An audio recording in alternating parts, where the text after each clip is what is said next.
Alpha Echo 6, Juliet Golf, your net control operator for the River City Arc Slow Scan TV Net.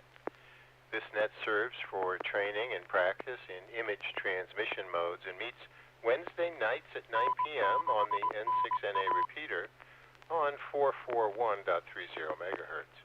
River City Arc's members and all licensed radio amateurs are welcome to participate. If you wish to join the net or need to make a call at any time, please announce your call sign between transmissions and net control will acknowledge you. If an emergency should arise and you need the repeater, please contact net control by saying break, break. A double break signifies emergency traffic.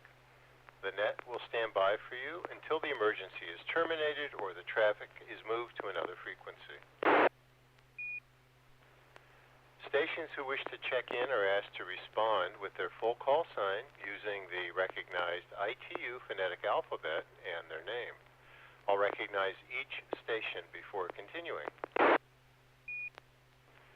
Any station who wishes to check into the net, please come now.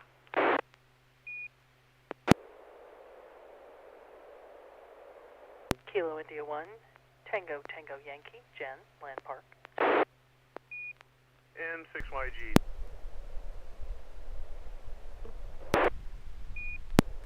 This is Kilo Papa for Mike Delta. November 6, Whiskey Lima Mike, Bill in Roseville. November Romeo 6 Hotel, Anders in Folsom.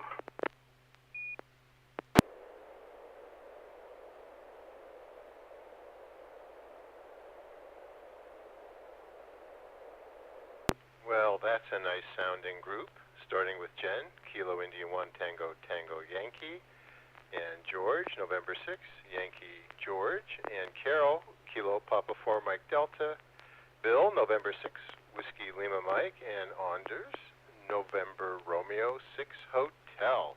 Any other stations, please come now.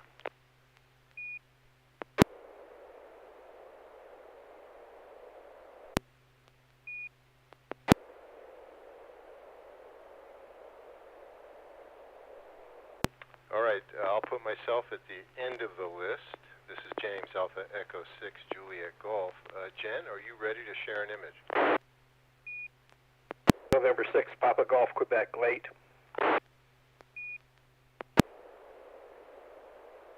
November 6, Papa Golf, Quebec. Bob, good evening. We almost locked the door, but we're glad you made it. Anyone else want to check in before Jen sends an image?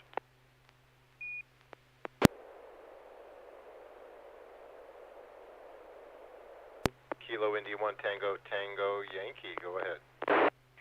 Alrighty, this is Kilo India 1, Tango Tango Yankee, and hopefully this is going to work correctly. And give me a hot minute, and it'll be PD 120.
Excellent, excellent copy, Jen. George, N6YG, comments? I got a few pixel pops, but that's nothing that can be done at the transmitting station. That's just the repeater. I have a split across the bottom where the image shifted. I have to see if that was a resync on my end or if anybody else saw that as well. I see a little on the bottom right.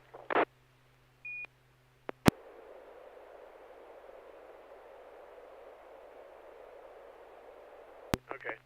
Other than that, it came over great. I'll wait for her to tell us what it is. Very good. Okay, Carol, KP4MD, comments?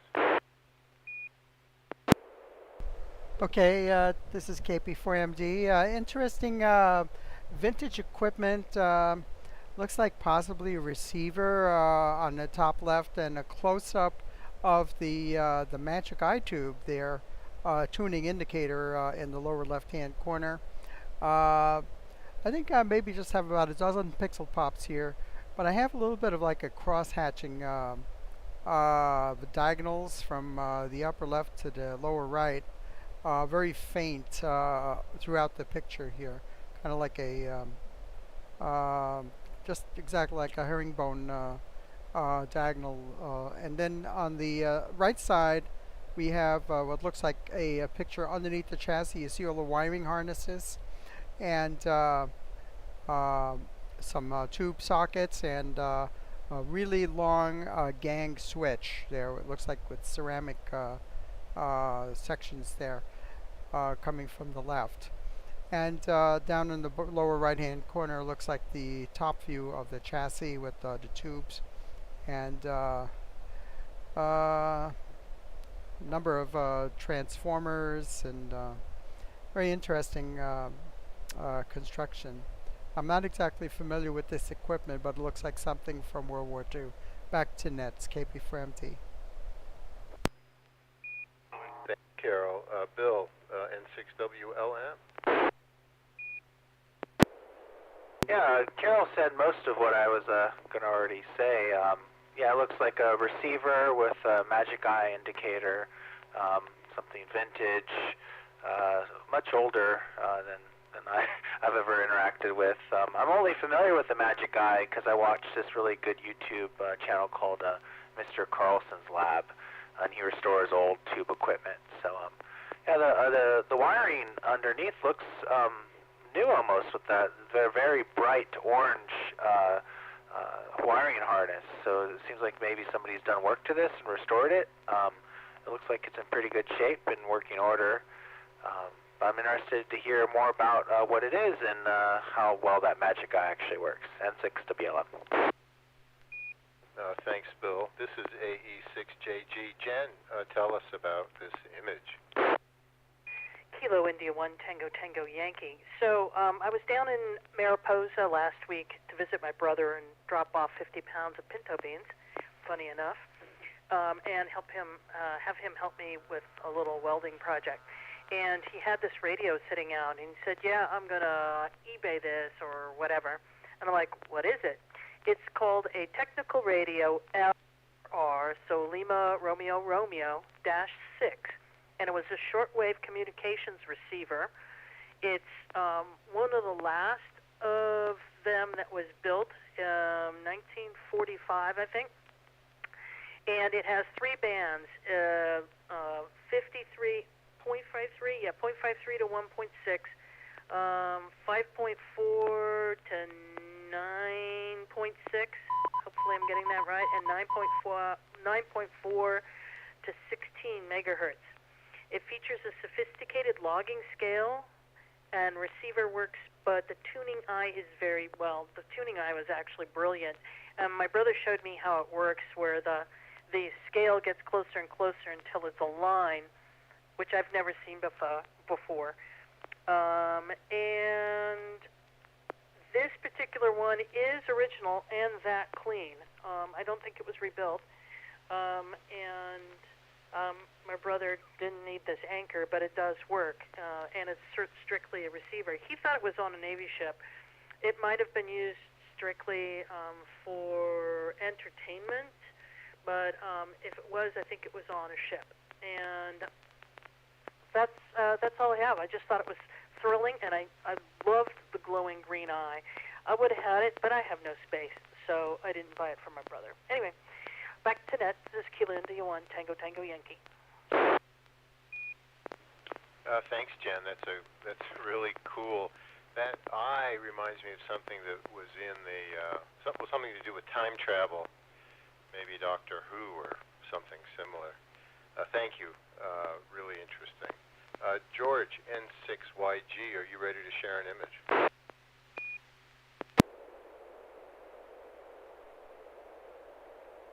We can find the microphone. Yeah, I am ready.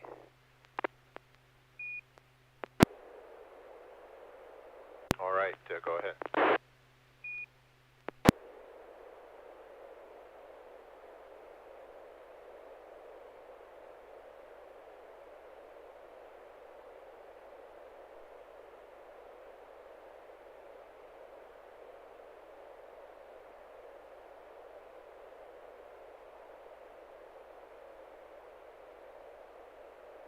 N6YG, we're not hearing anything.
Great copy here, George. Came in straight, and I'm curious to know what that is. Anders NR68. Yeah, I got a really good copy. We are popless today, I think. No pops. Very good. So very little disturbances from the radar. I have a perfect image of some form of high voltage device. I see a big transformer up in the top left of the picture. Below that, some circuit boards, one with diodes and caps. Looks like 5x4, so 20 diode cap pairs. So that would tell me that this is some kind of high voltage device. Then looks like a radiator out on the right, or one of those twisty-turny variable capacitors, maybe. Don't know what that's doing there, but it looks like this thing can make sparks fly. That's my guess. NR6H, back to net. Thanks, Anders. This is AE6JG, James for the River City Arc Slow Scan TV Net. Bob, before we go to you for comment, I just want to see anybody else want to join us.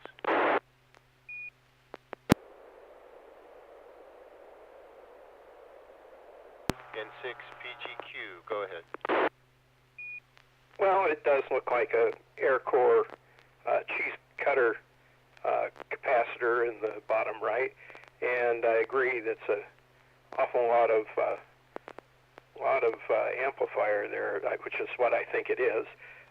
Be interesting to find out. Doesn't look commercial, but then I don't know. Quality is just amazing, not a pixel pop in the whole bunch. So I think we're living well today. N6PGQ. Yeah, I agree, Bob. It's a perfect image for me, too. Jen, KI1TTY. Hey, Kilo India 1 Tango Tango Yankee. I just want to know what the green dots are on that picture. Are they little notes? Are they, stickers for sale? Is it something else? I see it really clearly. I have no idea what this is, so I'm going to leave it to everybody else. But super crisp, something capacitor-y alike, or something with an orangey red end, a couple of red cables, something black at the top, something fan-like on the right-hand side. But the green dot's the most appealing thing to me. Back to net. Thanks, Jen. George, tell us, what are we looking at? We're looking at the high voltage side of an Ameritron AL 1500 amplifier with the 3CX 1500 tube on the RF deck on the other side. I'll send that picture next week. This is one of the earlier models in high demand. It has the Peter Dahl transformer that you're looking at, and it has the QSK keying option. Beautiful amp, capable of 2,500 watts for some ridiculous. At 1,500 watts, you can do 1,500 watts full duty cycle on it. Put a brick on the key and walk away. I got this specifically for doing RTTY. I'm still trying to get DXCC on RTTY, which seems to be one of the more difficult modes to get it on. You need a lot of power, so that's what this is for. That's really great. Any questions for George before we move to Carol?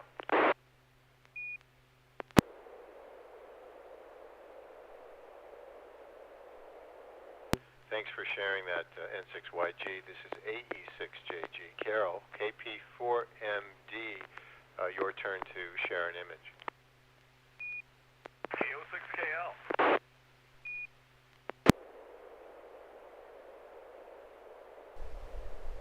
Okay, we have KO6KL joining us also.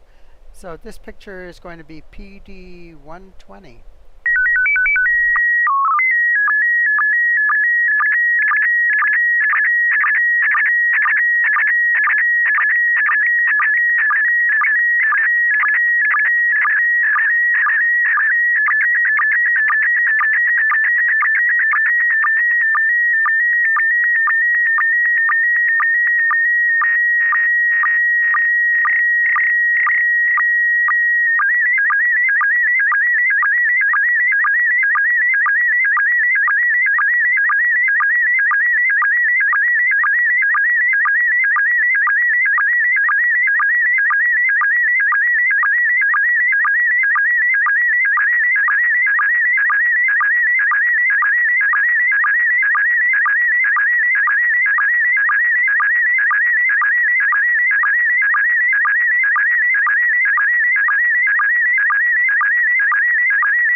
Thanks, Carol.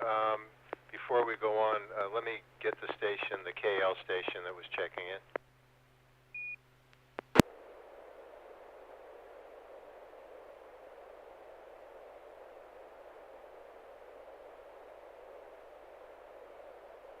There was a station that was trying to check in. Carol, you heard it. Who was it?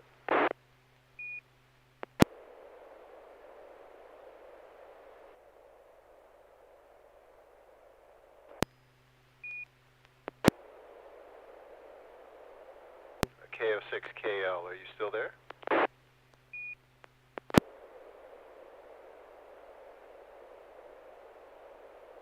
All right. Carol, this is an interesting image. I'm not quite sure what it is.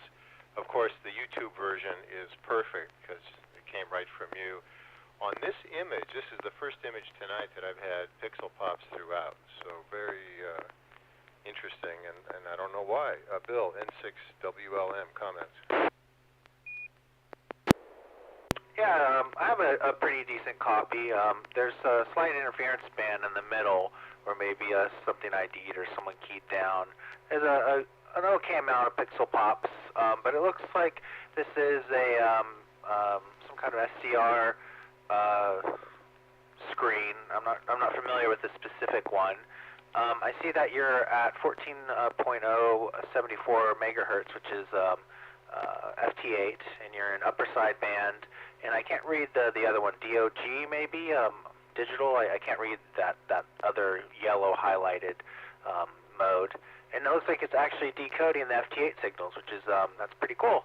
But what's interesting about this picture is I could see the actual PSK, the signal of the FT8s individually, like wiggle around and actually send the signal. So this must be able to really zoom in very well into these individual signals. I've never seen FT8 this close up to be able to see the actual signal that close. So this is pretty interesting. I'm interested to hear more about what's going on here. N6 back to net. Thanks, Bill. AE6JG here calling for Anders, NR6H. Yeah, likewise, I received the image, a bit blurry. I think that, I don't know what happened to the scaling of it. It should probably be better than this if it was scaled properly. But anyway, it says OpenWeb RX up on the left, and clearly a screenshot of an SDR software. This is one of those that I have on my list to learn more about because it looks really cool. I think it's an open source package for SDR. It's basically a web SDR, and I'm not exactly sure how you link it to your own receiver, but that is something that maybe Carol can fill us in on. So it looks really cool. NR6H, back to net. Thanks, Anders. Bob, N6PGQ. Well, I can't add too much. You have the waterfall with the multiple signals up in the middle left, and the rest of it I can't read very well. My screen's kind of fuzzy, but I would agree it's probably an FT8 decoder. It says Open Web RX at the top, and status and log, and I can't read the other ones either, but it looks like software on the computer that's doing decoding in 6PGQ. Yeah, thanks, Bob. Carol, KP4MD, can you explain? Yeah, sure. This is KP4MD. This is a screenshot of my OpenWeb RX SDR that I actually have online right now. It's this is a software that you can download. It's completely free, open source, and you can download an image of this onto a little micro SD card, stick it in a Raspberry Pi, and I have it on a Raspberry Pi 4 that it's running as a headless server.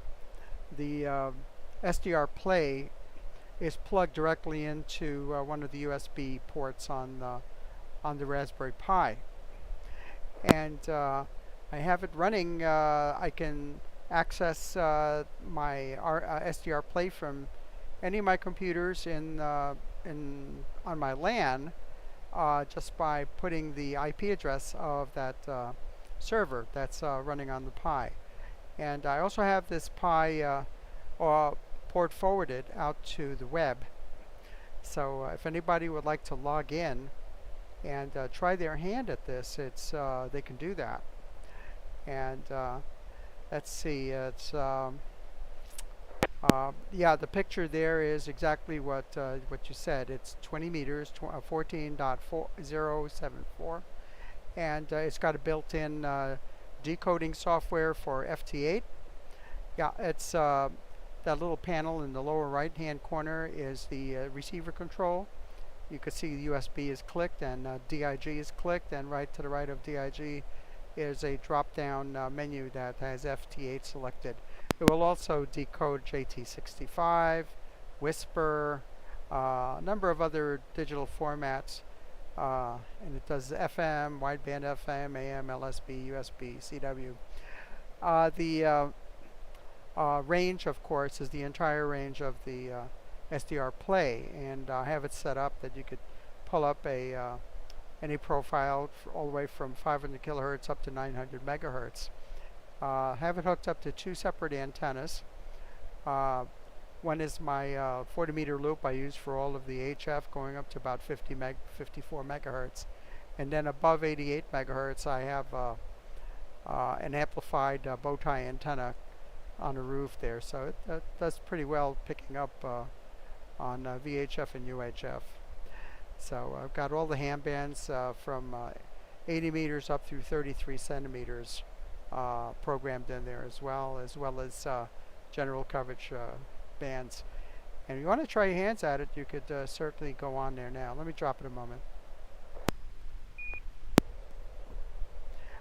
If you want to try it, if you have a free browser around, you could do it through most any browser. The website, you could go to sdr.n6na.org:8074, and that'll bring it up. You could do that on any browser on the internet. I'll say that again. That's sdr.n6na.org:8074. So it's a lot of fun. Back to Nets, KP for MD.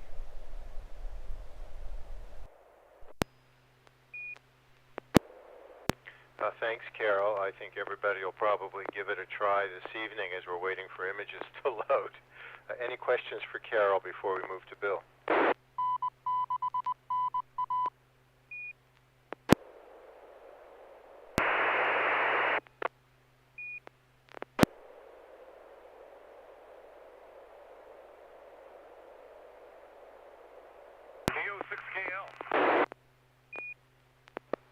KO6KL, do you copy? Yeah, I think I finally figured the right PL out for this repeater. It was on the radio wrong. It was throwing me off. Carol sent a picture that's bigger than the standard size, so if you're looking at that on the standard SSTV, you don't really see it at the full size. Click the little magnifying glass at the bottom of the receive window, and then it'll show it to you at the full size. Just a tip for those larger pictures. And I connected there to you for a second, Carol, and was going to investigate that because I'm really enjoying some of those web SDRs, and am ambitious at getting one here so the radio station can do a little more. Got a picture on standby here, KO6KL. KO6KL, this is Brad, correct? This is Brad down in Salina. All right, Brad, thanks for joining us. We'll come to you in a little bit. It's Bill's turn, N6WLM, to send an image. Bill, are you ready? Yep, I'm ready. This is going to be PD120, N6WLM.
N6WLM AE6JG. I have some pixelation at the top, but it sort of clears up as it goes down. I'm going to ask Jen to comment on this because you both sent similar style pictures. Jen, KI1TTY, go ahead. Thanks very much, AE6JG. This is Kilo India 1 Tango Yankee. Okay, I got 5 pictures with his call sign at the top. I don't know if those capacitors in the upper left, but whatever they are, they're big.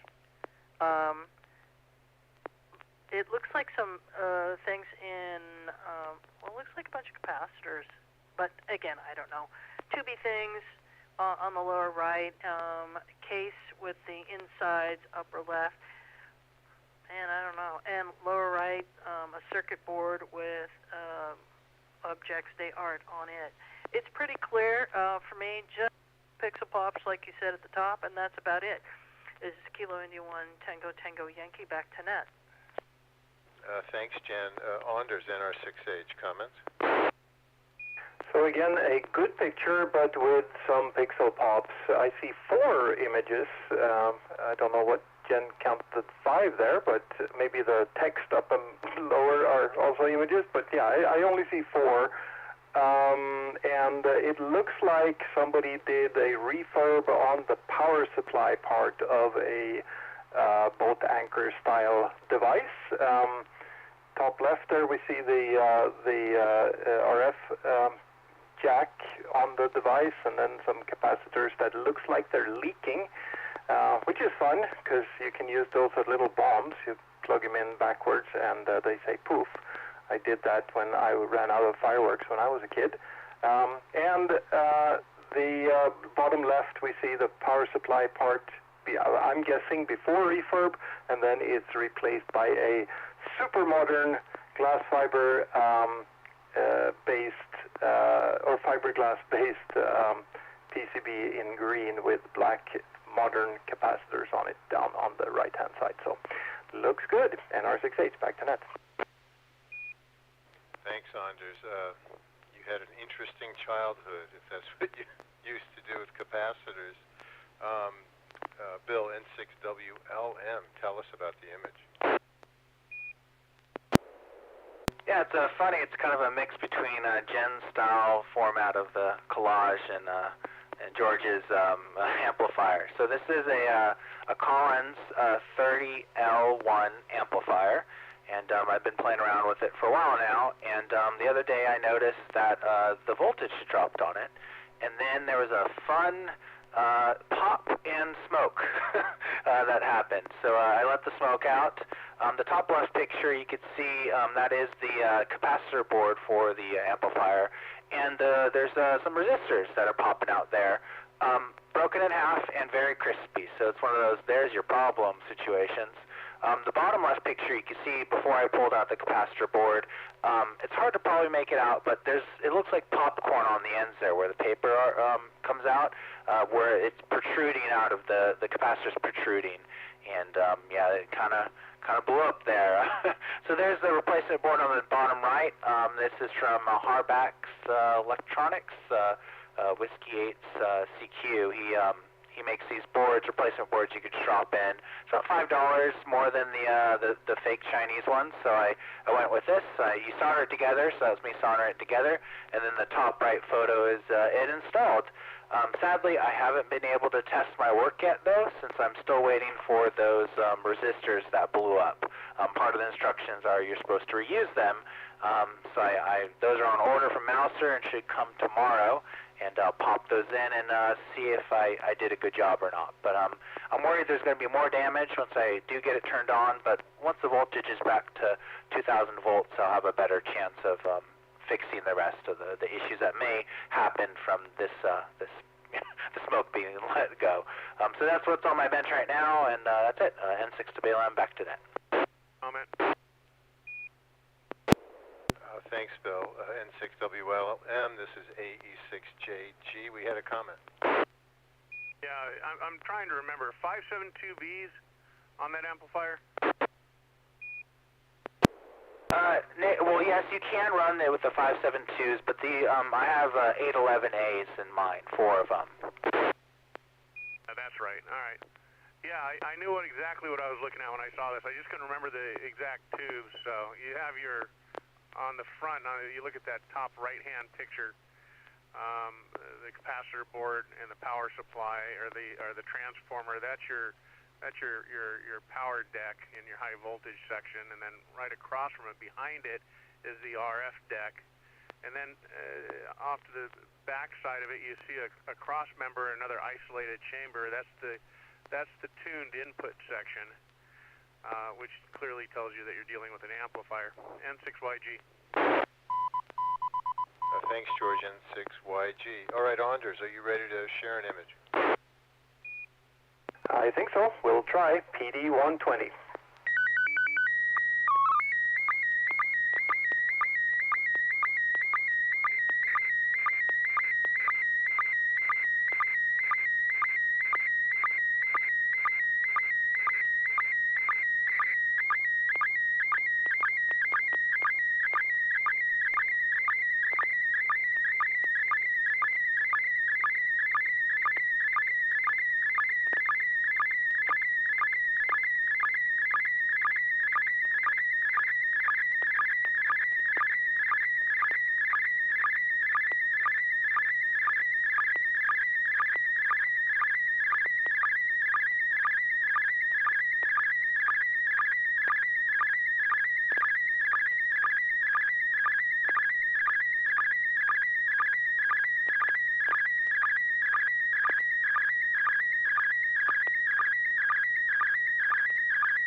NR6H, AE6JG.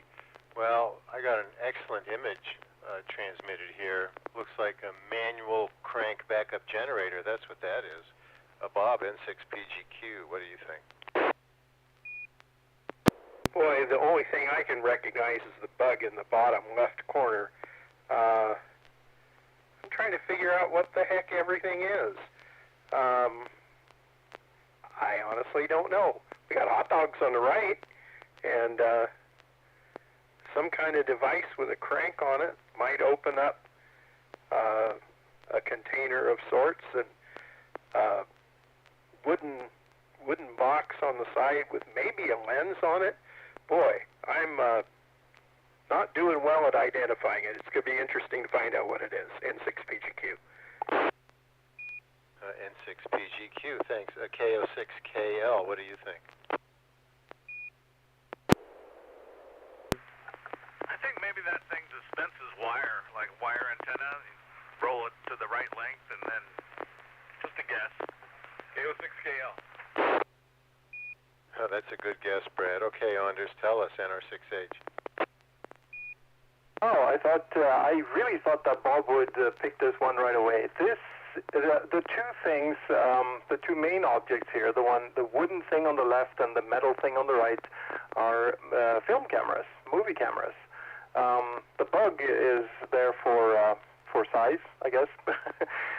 This picture was actually taken on field day up in Georgetown, where Scott, KK7AIR, was gracious enough to lend out his airplane hangar to us for a VE session. And in there, he has a full museum of stuff from the movie industry.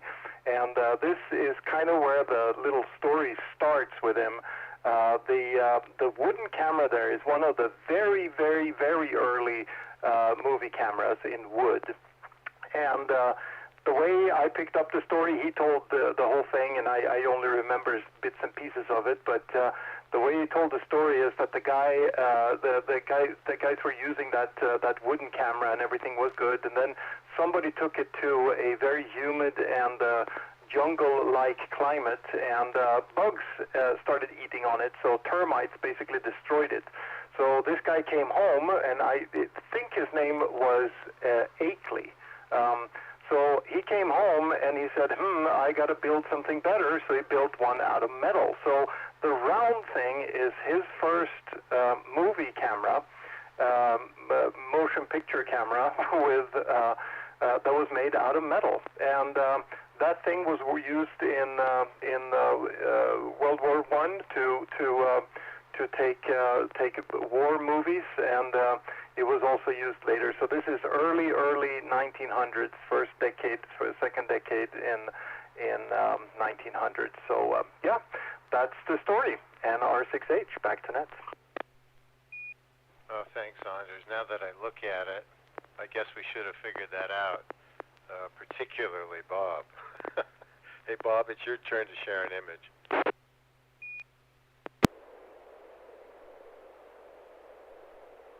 Okay, well, I struck out on that, so I just grabbed a picture just for you guys. So we'll send it. It's PD 120.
Thanks, Bob. The quality of the image is fantastic.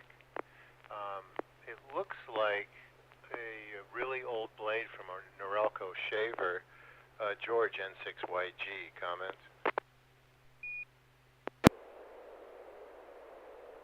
Looks like the top of a ceramic tube. Kind of hard to tell in this picture, though. I don't. Yeah, looks like the top of a ceramic tube. Wish I had something to give it scale. Anyhow, it doesn't doesn't look like an 8877, so I'm not sure what it is, but it looks like the top of a ceramic tube. Thanks, George. This is Alpha Echo 6 Juliet Golf net control for Slow Scan TV Net, put on by the River City Amateur Radio Communications Society on Wednesday nights. Carol, KP4MD, comments on this image.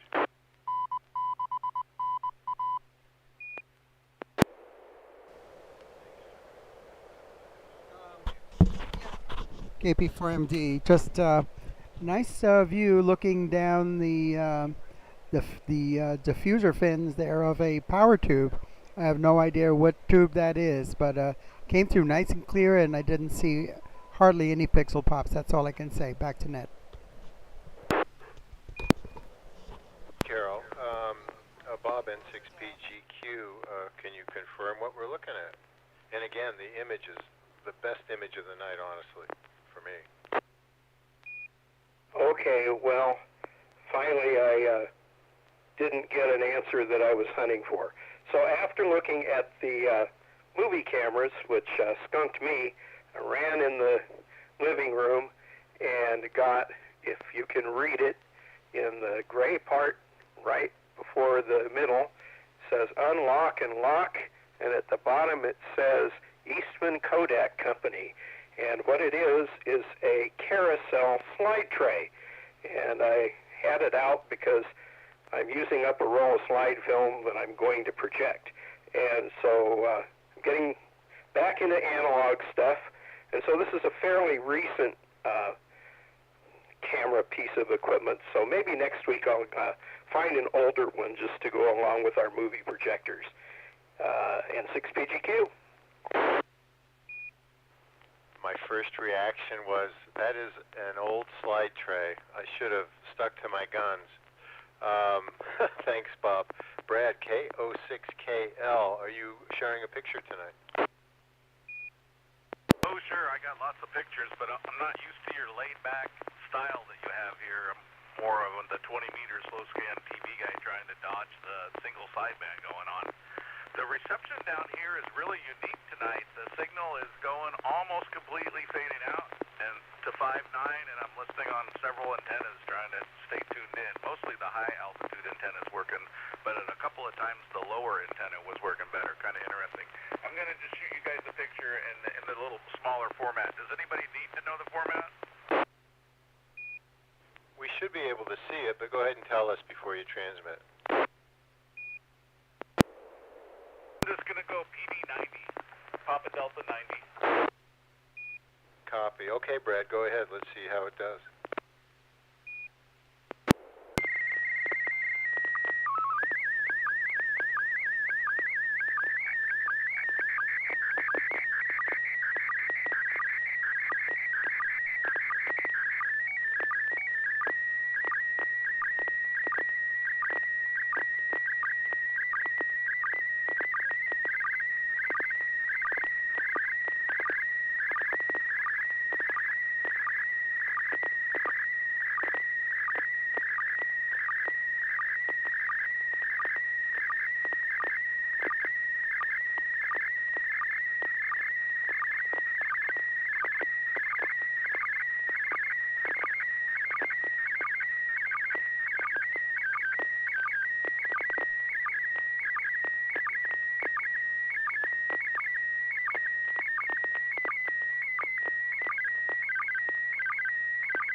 K06KL, this is AE6JG.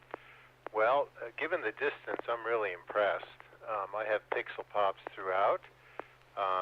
I don't know if that's you or Bill Gates in front of like a TRS-80 or something, looking at Bob's slide carousel. Why don't we ask Jen to comment? KI1TTY. Oh, hello. This is Kilo India 1 Tango Tango Yankee. What I see is a person in front of what looks like, man, is that a Commodore or a Compact or something like that? Looks like an old computer.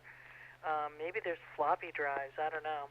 And then, of course, the screen with PGQ's picture in the middle, the 441.3 at the top, 70 centimeters, logoing. Anyway, maybe that's K06KL. Is that? That's my question. Anyway, it looks like a really old computer, but maybe it's new and I just don't know what's out there. It's huge. Back to you, Net. Thanks. Bill, N6WLM. Anything to add? No, yeah, it looks, I agree with Jen, that does look like Bill Gates. I don't know what Brad looks like, but I'm pretty sure that's Bill Gates in front of an older computer. I prefer the photos of Bill Gates where he's like jumping over chairs and posing on top of tabletops. Those are my favorite classic Bill Gates photography sessions. He's doing goodwill for all the Bills out there. But yeah, the photo came over fairly well. There's a large amount of pixel pops, but that doesn't really interfere with the reception. And yeah, it's a good format. I like how Bob's picture is in the computer screen. So I guess this is probably a response when you do slow scan on HF, because there's a call and response when you've done that. I've done it once before, and it was a lot of fun. I noticed, Brad, you also have a live stream of all your decodes, and I see that our pictures are up on your website, so that's pretty cool. I was able to see my picture that you received down there on your website. That's pretty neat. N6WLM, back to Net. Thanks, Bill. Brad, tell us, give us a little insight on this, and then I'll transmit our last image of the night.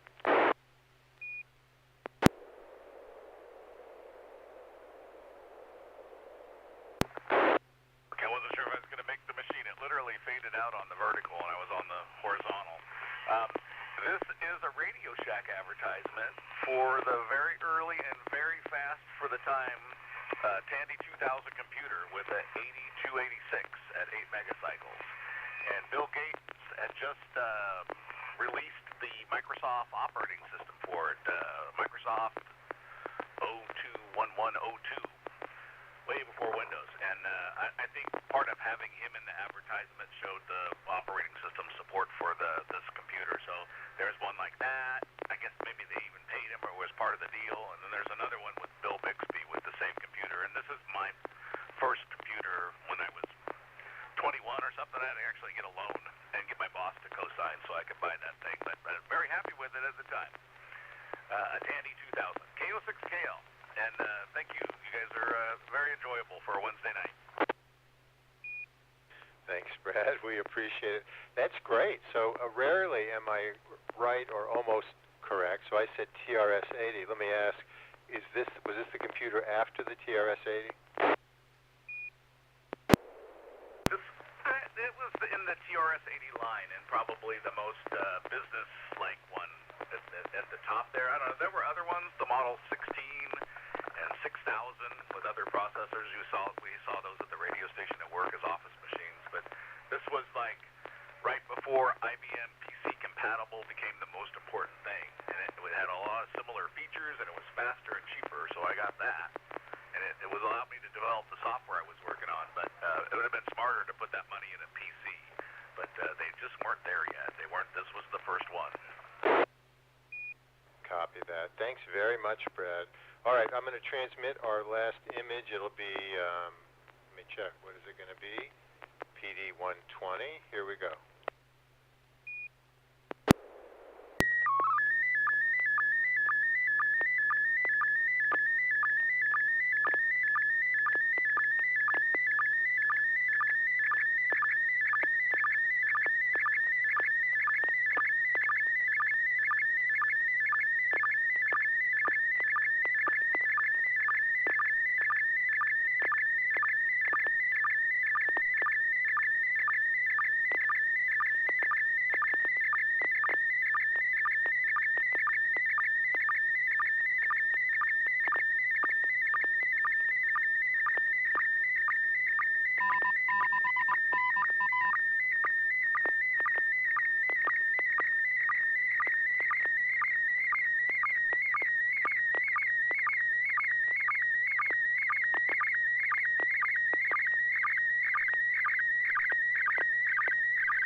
right, NR6H, comments? Well, there is a bunch of aluminum in the background, but obviously the main object here is the buddy pole that is up in the air and doing its thing. The picture is good, little blurry maybe, and I have some pixel pops and a repeater ID about the third way down. But other than that, good reception and nice buddy pole. NR6H, back to net. Okay, thanks. And let's see, Bob, N6PGQ. Well, there isn't much to add. Looks like a Airstream meet, since we all have nice aluminum riveted trailers. We had the ID here about a third of the way down. Nice, pretty clouds. A few pixel pops, well, actually quite a few in the clouds. And it looks like it was a fun time. Looks like I can't tell from the perspective, but it almost looks like the buddy pole is strapped to the fence instead of to the bumper of the trailer. But we'll find out in a while. Looks like someone had a fun time. N6PGQ. Thanks, Bob. Yeah, this is AE6JG. This is an image from our recent trip to Wyoming. There was an Airstream, an international rally of Airstreams, 1,200 Airstreams and about 2,500 people, and this was my field day setup. I went to Home Depot and weighed it down in the center with a brick, and I used bungee cords to strap the legs to that fencing to hold it up to keep it from falling. And on the table under the awning in front of the trailer is my 991, kind of my field day setup. So that's, well, whenever field day was, almost 2 weeks ago or more. So that's that. And the clouds were great, and then, of course, the storms would come because it was Wyoming and we were at 6,300 feet. Any questions before I close the net? It was a very reserved height. I'm surprised you didn't go a little higher. I guess you didn't want to lose it, though, N6WLM. Yeah, I mean, that mast can go up to about 20 feet, but I didn't want it to fall. And I do have the guying kit, and I could have guided it down, but I didn't want to risk it. It starts getting wobbly as you go higher. But yes, good point. Any other questions or comments? KO6KL. KO6KL, go ahead. I'll throw this up on the webcam, but I noticed something here, and I noticed you guys are sending a high-quality mode. It should have looked better.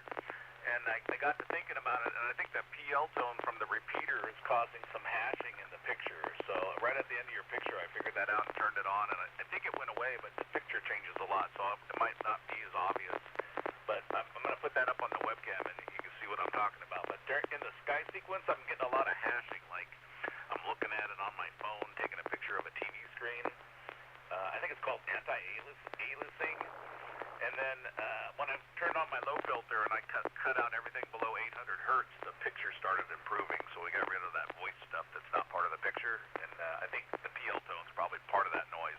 Just a guess. KO6KL.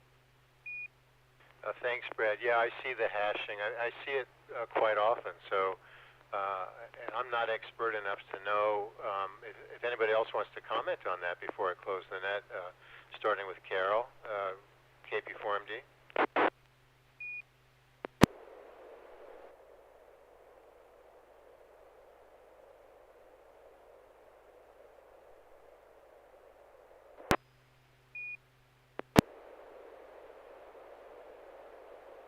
All right, that would make sense. Anybody else have comments on Brad's thoughts?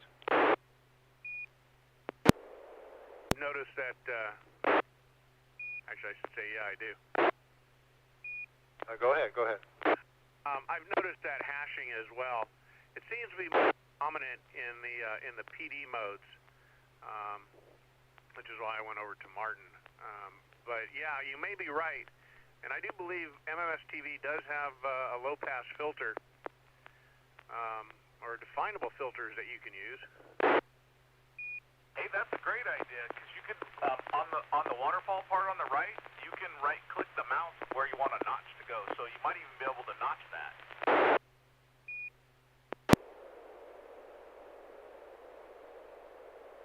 If you hold your mouse over the little spectral display, and you right-click, it creates a notch at that frequency, and there's a little marker that shows up, and then just click again to get the notch turned off.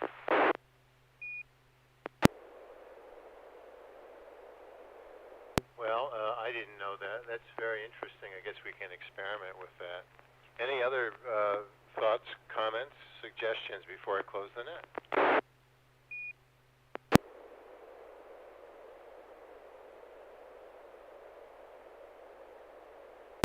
All right, well, there were 8 of us tonight, which is an excellent turnout for a Wednesday night. Thanks to everybody who joined us for tonight's Slow Scan TV Net.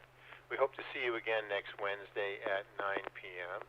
The net is officially closed at 10:06 p.m.